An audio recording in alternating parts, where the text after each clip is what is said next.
بہت ساری کتابیں ہیں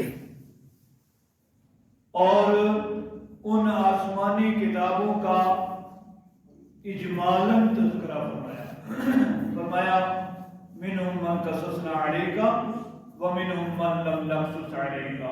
بہت سارے ایسے ہیں جن کا تذکرہ ہم نے، جن کا بیان ہم نے آپ کے سامنے کیا ہے قرآن کریم میں، اور بہت سارے ایسے ہیں کہ جن کا بیان ہم نے نہیں کیا. 4 مشہور کتابیں ہیں، ان میں تورات، انجیل، زبور اور قرآن کریم. اس کے علاوہ فرمایا اپنی صحف ابراہیم و موسیٰ، اور بعض روایات کے مطابق ساری کتابوں کی تعداد 100 کے قریب ہے جو آسمان سے نازل ہوئی. پر قرآن کریم میں ان 4 کتابوں کا تذکرہ ہے. جتنی اللہ نے چاہا، جب چاہا، جہاں چاہا وہاں نازل فرمایا، اللہ بہتر جانتا ہے. یہاں تورات کا ذکر ہے. ثم آتینا موسیٰ الکتاب تماما علی الذی احسن وتفصیلا لکل شیء. فرمایا ہم نے پھر موسیٰ علیہ السلام کو ایک مکمل شریعت عطا کی، مکمل کتاب دی، جس میں اس دور کے حالات کے مطابق تمام تر تفاصیل موجود تھی.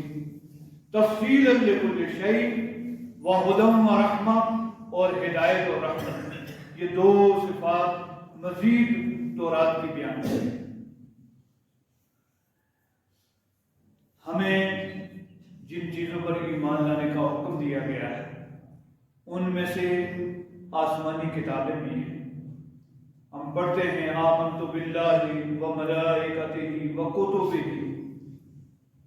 آسمانی کتابوں پر ایمان لانا ہے کہ اللہ رب الجلال نے ہر دور میں اس دور کی ضروریات کے مطابق رہنمائی کی ہے، شریعتیں بھیجی ہیں، کتابیں نازل فرمائی.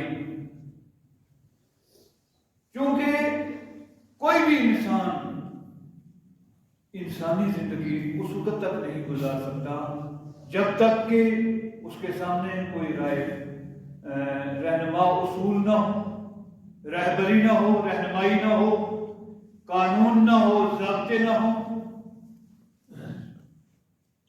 اسی لیے دنیا میں ہر حکومت قانون بناتی ہے، ضابطے بناتی ہے اپنا نظام چلانے کے لیے، دنیا کا نظام چلانے کے لیے اصول اور ضوابط متعین کیے جاتے ہیں. قانون کی کتابیں بنتی ہیں، وہ پڑھی جاتی ہیں، پڑھائی جاتی ہیں تاکہ اس کے مطابق اچھے انداز سے زندگی گزاری جا سکے.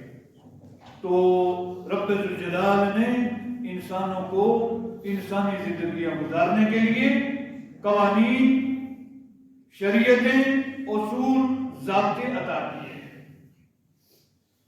جس دور میں جو ضرورت تھی اس کے مد نظر اللہ رب الجلال نے شریعت نازل فرمائی، قانون نازل فرمایا.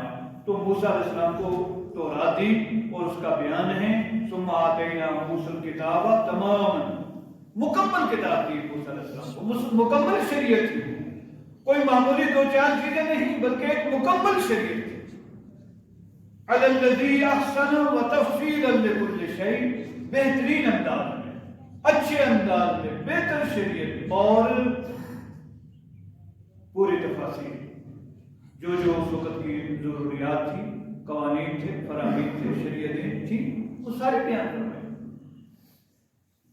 وَهُدًى وَرَحْمَةً لَعَلَّهُمْ بِلِقَاءِ رَبِّهِمْ يُؤْمِنُونَ، اور ہدایت اور رحمت تھی اس میں تاکہ وہ اس پر چل کر رب کی ملاقات کی امید رکھیں، یعنی اپنی آخرت کو سدھاریں، آخرت کو سنبھالیں. اصل زندگی آخرت کی زندگی ہے. اس دنیاوی زندگی میں ہم نے یہ کوشش کرنی ہے کہ ہماری آخرت کی زندگی بن جائے، سدھر جائے، سنبھل جائے، بہتر ہو جائے. یہ نہیں کرنا کہ اس دنیا کی چند دنوں کی زندگی میں ہم آخرت کو برباد کر دیں، بگاڑ دیں اور وہاں سزا اور عذاب کے مستحق بنے. ایسا نہیں کرنا. آگے فرمایا وَهَذَا كِتَابٌ أَنزَلْنَاهُ مُبَارَكٌ، اور یہ کتاب ہے جنہیں قرآن کریم انزلناہ، ہم نے اس کو نازل کیا. رسول اللہ صلی اللہ علیہ وسلم پر بہت سارے الزامات لوگ لگاتے تھے. کسی نے کہا کہ یہ اساطیر الاولین ہے، پرانے لوگوں کی قصے کہانیاں. نکتتبھا وہی تملی علیہ بکرۃ واصیلا، کوئی آدمی آتا ہے صبح شام ان کو بتا کر چلا جاتا ہے. کوئی کہتا تھا یہ من گھڑت ہے، یہ اپنی طرف سے انہوں نے بنایا. اس طرح سے اس دور میں اور پھر صبح قیامت تک ہر معترض کے اعتراض کا جواب اللہ رب الجلال نے ارشاد فرمایا اور فرمایا ھذا کتاب انزلناہ، یہ کتاب ہے ہم نے اس کو نازل کیا. یعنی یہ من گھڑت نہیں ہے، یہ اپنی طرف سے بنائی ہوئی نہیں ہے، یہ اساطیر الاولین نہیں ہے، کوئی آ کر سکھانے والا بتانے والا نہیں ہے. اور پھر اس سلسلے میں یہ بھی فرمایا فقط لبثت فیکم عمرا من قبلہ افلا تعقلون. اے معترضین، اعتراض کرنے والے، مکے والوں کو مخاطب فرما کر فرمایا فقط لبثت فیکم عمرا من قبلہ، میں اس سے پہلے عمر کا ایک بڑا حصہ تمہارے درمیان رہا ہوں. وہ عمر مبارک رسول اللہ صلی اللہ علیہ وسلم کی 40 سالہ حیات طیبہ جو نبوت سے پہلے کی ہے.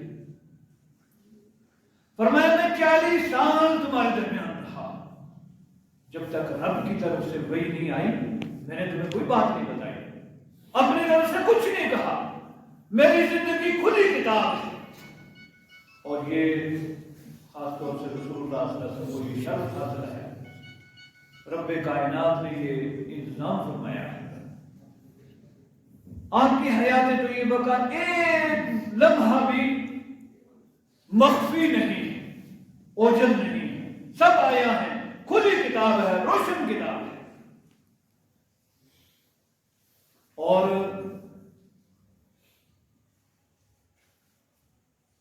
بہت تحقیق کرنے کے بعد یہ بات سامنے آتی ہے کہ کوئی ایسا کام جو کسی سماج یا معاشرے میں عیب تصور ہو، ہر وہ کام جو کسی بھی سماج اور معاشرے میں معیوب ہو، عیب تصور ہو، کسی بھی دور میں، آپ صلی اللہ علیہ وسلم کی بعثت، آپ کی پیدائش سے لے کر قیامت کی صبح تک، ایسا کوئی کام آپ صلی اللہ علیہ وسلم سے سرزد نہیں ہوا ہے. بہت سارے کام ہیں یا بہت سارے الفاظ ہیں، بہت ساری چیزیں ہیں جو بعض معاشروں میں معیوب نہیں ہیں. مثلا ہم زبان ہی لے لیتے ہیں، یو پی وغیرہ بہار وغیرہ میں بہت سارے الفاظ ایسے استعمال ہوتے ہیں، یہاں بہت سارے بالکل ان کو عیب تصور کیا جائے گا، معیوب سمجھا جائے گا، لیکن وہاں وہ عام بولے جاتے ہیں، معیوب نہیں سمجھے جاتے. اسی طرح سے بہت سارے مذاہب میں بہت سارے کام ایسے ہیں کہ ایک علاقے میں ان کو اچھا سمجھا جاتا ہے، دوسرے علاقے میں ان کو اچھا نہیں سمجھا جاتا. لیکن اللہ کے رسول صلی اللہ علیہ وسلم کی شان ہے، اللہ رب الجلال نے آپ کو یہ مقام عطا کیا کہ آپ کی حیات طیبہ میں ولادت باسعادت سے لے کر 63 سال میں کوئی کام یا کوئی لفظ آپ کی زبان سے ایسا ادا نہیں ہوا جو کسی سماج میں، کسی معاشرے میں یا کسی دور میں عیب تصور ہو یا معیوب تصور ہو. اس لیے فرمایا فقط لبثت فیکم عمرا من قبلہ افلا تعقلون. نزول قرآن سے پہلے میں تمہارے درمیان کتنا عرصہ رہا ہوں. یہ چیلنج کون کر سکتا ہے؟ یہ وہی آدمی کہے گا جس کی حیات پاک ہوگی، جس کی روشن کتاب ہوگی، حیات طیبہ صاف ستھری ہوگی. اسی کے بارے میں عرش والے نے یہ اعلان کروایا کہ میں 40 سال تمہارے درمیان رہا، آج تک کی میری زندگی کا کوئی ایک ثبوت پیش کرو، بال برابر پیش نہیں کر سکتے کہ جو کمزور ہو، عیب ہو، معیوب ہو، کمی ہو.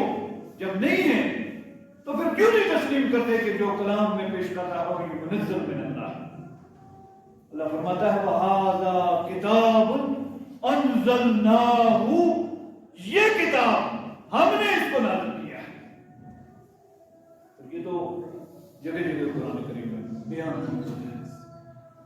الف لام را تلک آیات الکتاب المبین انا انزلناه قرآنا عربیا لعلکم تعقلون.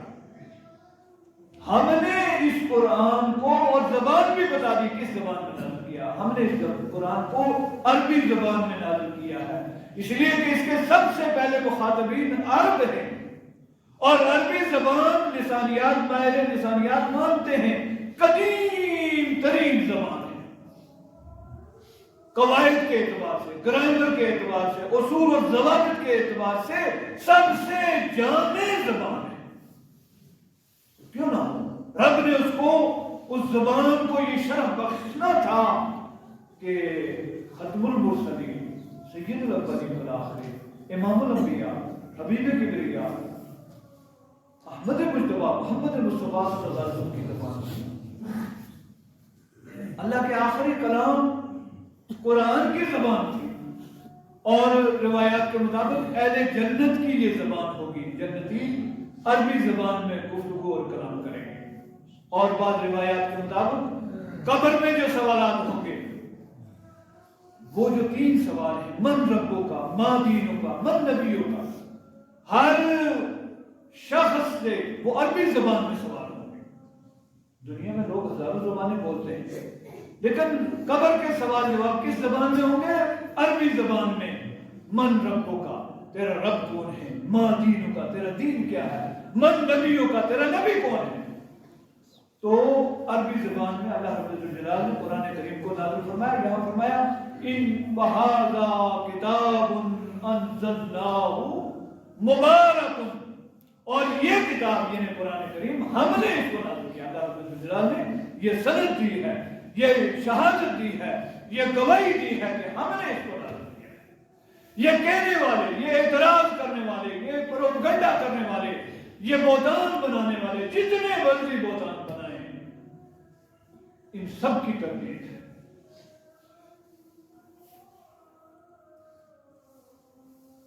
ایک آیت کریمہ ہے قرآن کریم میں، بہت سارے لوگوں نے اس کے ترجمے میں بڑی کمیاں بھی کی ہیں اور کمیاں سرزد بھی ہوئی ہیں.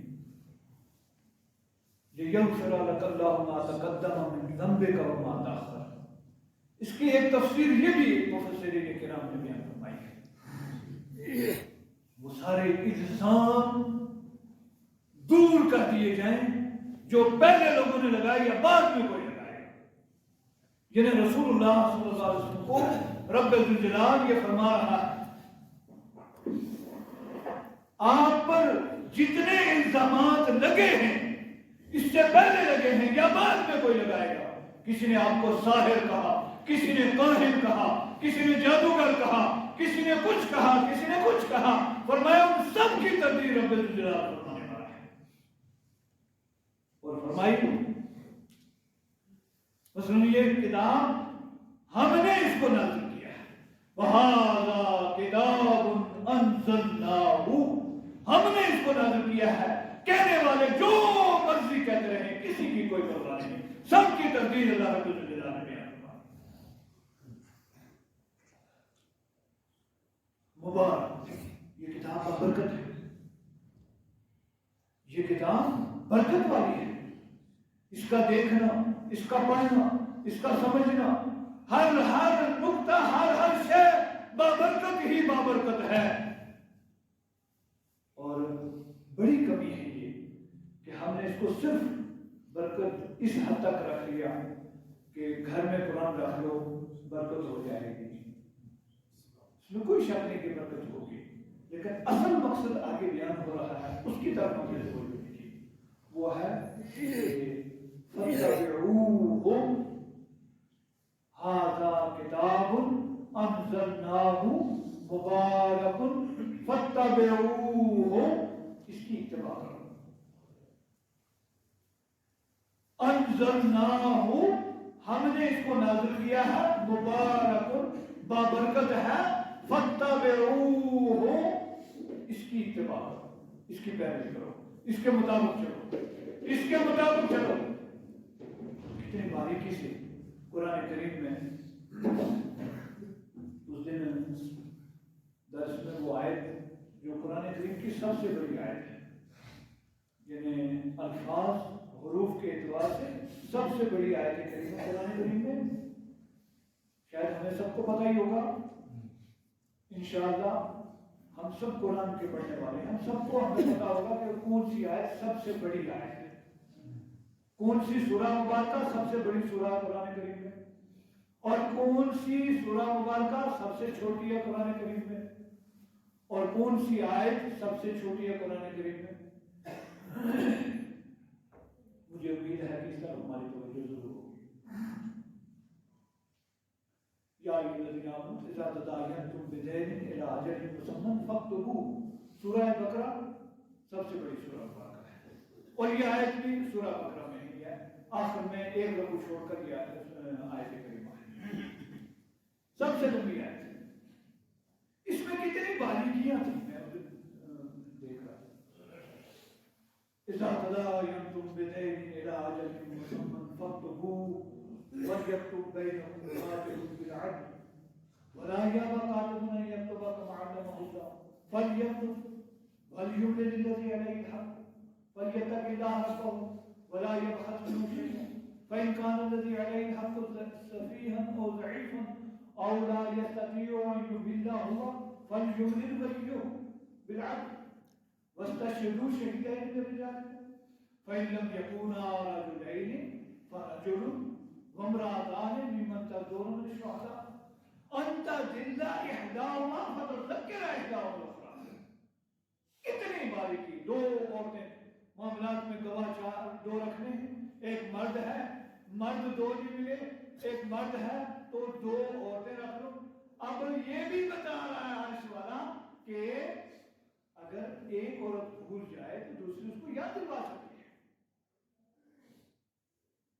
کتنی باریکی ہے قرآن کریم میں، حکم ہو رہا ہے فَاتَّبِعُوهُ لَعَلَّكُمْ وَاتَّقُوا لَعَلَّكُمْ تُرْحَمُونَ۔ هَذَا كِتَابٌ أَنزَلْنَاهُ، یہ درس ہے، یہ پیغام ہے، جہاں تک آواز پہنچتی ہے اور ہم سب اس کے مخاطب ہیں۔